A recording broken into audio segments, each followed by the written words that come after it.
Hello, in this video, join me as we continue our discussion of the book, The Cashflow Quadrant, and the Guide to Financial Freedom. It was written by Robert Kiyosaki, the one who wrote the famous book, Rich Dad, Poor Dad. This is video number 15. Sounds interesting? Please join me.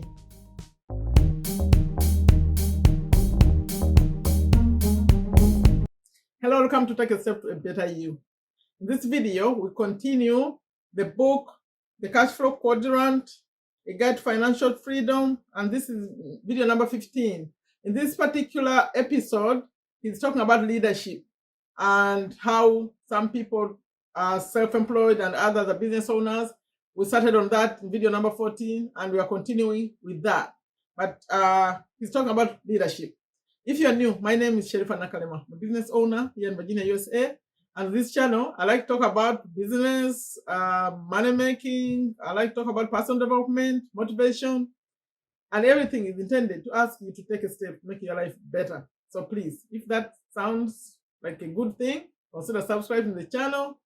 And I'd also do YouTube tips, but those I put a pause on those, they'll come back. I'll bring them back. I'm still studying my own channel.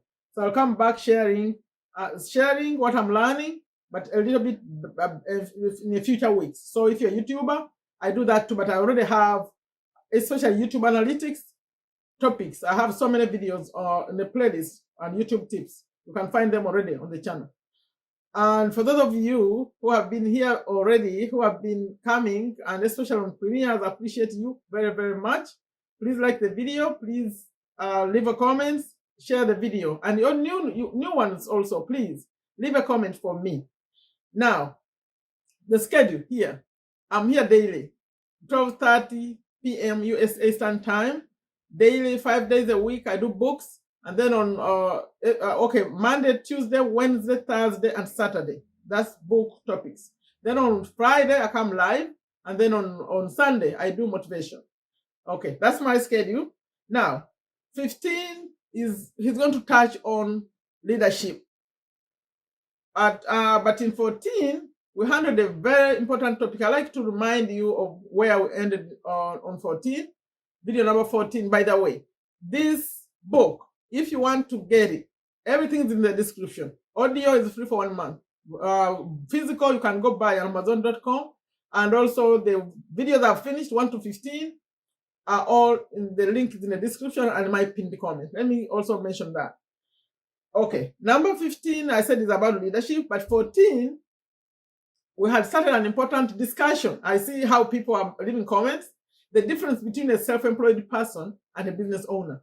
That is in number 14. That's why if you didn't watch 14, please go find it. It's all over there. I put the numbers on the videos. You can see this number 14. And the thumbnail shows you what it's talking about. I made sure that was a different thumbnail. Very specific. Self-employed, business owner. They are different kinds of people. So please find that. And now 15. I'm going to read, and I'm going to do a short read intentionally because I saw where he was going after that. That's going to be long. So I will cut it off. Hopefully it will be a short video. When I say short video, I mean anything for me under 15 minutes is short. Under 20 is still short.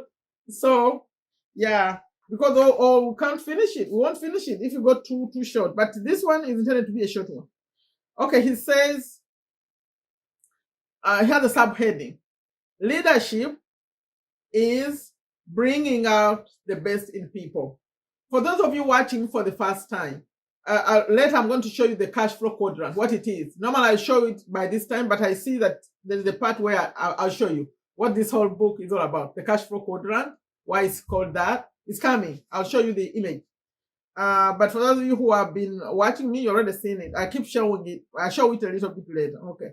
Leadership is bringing out the best in people. That's a subheading. And now Robert is writing. My rich daddy's idol was Henry Ford. He had me read books about people like Ford and John Rockefeller, the founder of Standard Oil. Rich Dad constantly encouraged Mike and me to learn the essence of leadership and the technical skills of business. In retrospect, I understand now that many people may have one or the other, but to be a successful B or business owner, you really need to have both. He means both leadership and technical skills. I also now realize that both skills can be learned. There is a science as well as an art to business and leadership. For me, both are lifelong studies. When I was a boy, my rich dad gave me the children's book, Stone Soup, written in 1947 by Marcia Brown and still available today. He had me read this book to begin my training as a leader in business. Leadership, Rich Dad said, is the ability to bring out the best in people. So he trained his son and me in the technical skills necessary for becoming successful in business. Technical skills such as reading financial statements, marketing, sales, accounting, management, production, and negotiation. Throughout each lesson, he stressed that we needed to learn to work with and lead people. Rich Dad always said, the technical skills of business are easy. The hard part is working with people. As a reminder, I still read Stone Soup today because I personally have a tendency to be a tyrant instead of a leader when things don't go my way. I think he's known, Robert Kiyosaki. Yeah, when he calls himself a tyrant, maybe he's right sometimes. Okay, there's another subheading now. It's called entrepreneurial development. I often hear the words, I'm going to start my own business. Many people tend to believe that the way to financial security and happiness is to do your own thing or to develop a new product no one else has. So they rush out and start their own business. In many cases, this is the path they take. Now, at this point, I'm going to show the image that I promised because he's using it now. The cash flow quadrant, for those of you who are just started watching me on this video, is about how you earn money, at least according to Robert and this book. How you earn money. Is it as an employee? It shows the left side is either you're an employee getting a paycheck or you're self-employed or small business owner. Then on the right, there is a business owner and an investor. So that image, I need to show it right now, is the cash flow quadrant. And now he's referring to it. And he's saying that most people who they say they rush out to start their own business, but actually what they create is E to S. Like if they're employees on the left, when they think they are starting a business, they're actually moving from being employee to a self-employed person or a small business owner. Remember in number 14, we defined the difference between a business owner and a self-employed person. So they actually don't become business owners. They just become self-employed people. In other words, they create a job for themselves. That's me now. They create a job for themselves, thinking they are really creating a business, but actually, it's not a real business. The definition according to this book. Okay, then he says many wind up starting an S type of business and not a B. Yeah, that's what I just explained. Again, one is not necessarily better than the other. Both have different strengths, weaknesses, risks, and rewards. But many people who want to start a B type of business wind up with an S type of business and become stalled in their quest to move to the right side. Many new entrepreneurs want to do this.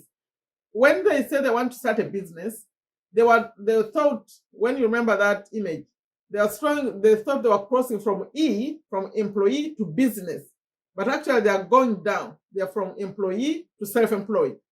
But they think they are actually going to business, but they are not. Then they get stuck in the self-employed. But they one end up being okay. He's showing the image that they move from E to S, which is still on the left side, but they were intending to move that way, the right. And many then after they become, this is where I am. After they become self-employed, they try to cross over, like cross to B. I think that's what I want to do. I'm already doing. To move from what we call self-employed, because according to him, the definition is when you are moving from self-employed to B, you are starting to delegate tasks to other people to do. You give tasks to other people to do for you in your business. Then you are becoming a true business owner. So he was showing those images that it's hard to move straight from employee to business owner, or from employee. Most people move from employee to self-employed or small business. But then later, they try to cross over to make their business large and then become business owners. But then he said, but only a few who attempt this actually make it. Why? Because the technical skills and the human skills to be successful in each quadrant are different. You must learn the skills and mindset required by a quadrant in order to find true success there. Have a challenge. Actually, that's where I plan to stop. I wanted to make this short because he's getting deeper into this topic. And the next video, which will be number 16, I'll talk about the difference between an S type of business and a B type of business. So if I started that discussion, would make this go on and on. Let's make it a separate video. That will be number 16. That's why I stopped with number 15, the reading. But I had a note here that I wanted to mention. You know, I do my takeaways.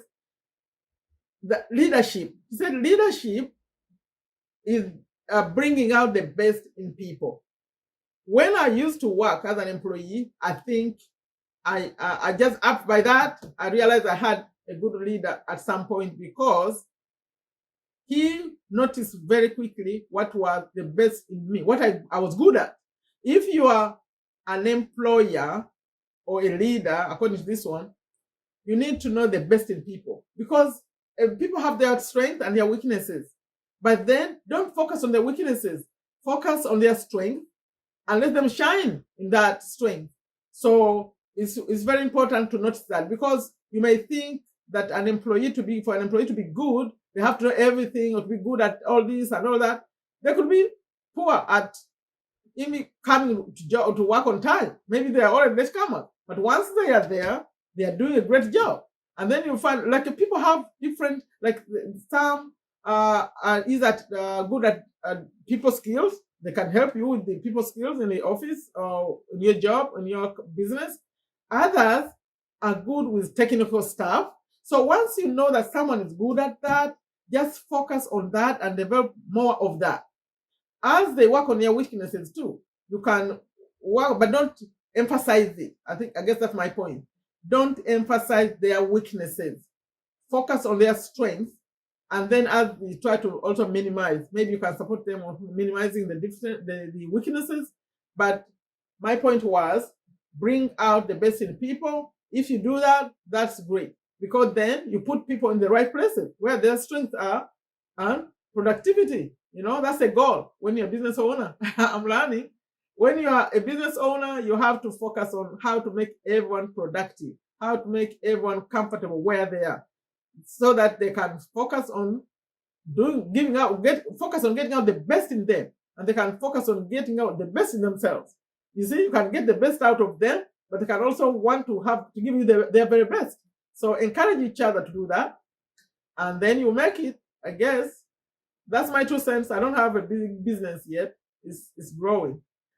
Okay, leave a comment. What do you think? What's your takeaway from what he just said? Especially if you are in this kind of thing, if you are a leader somewhere, is he correct to say that a leader's job is to bring out the best in people? What do you think? And what he just said, people struggling to move between quadrants and they're failing. Okay, that's, for me, I'm passionate about this kind of topics. I don't know about you, because that's where the independence comes. That's where, when you start a business, your own business, and figure out how to get it bigger, that's when you get to the true independence. You still be busy doing things, but at least in an independent way. Like I always end them, I say, take very good care of yourself, take very good care of your families, take very good care of your health. Please leave a comment relating to what we are discussing. Leadership, business, moving from small business, from employee to small business to bigger business.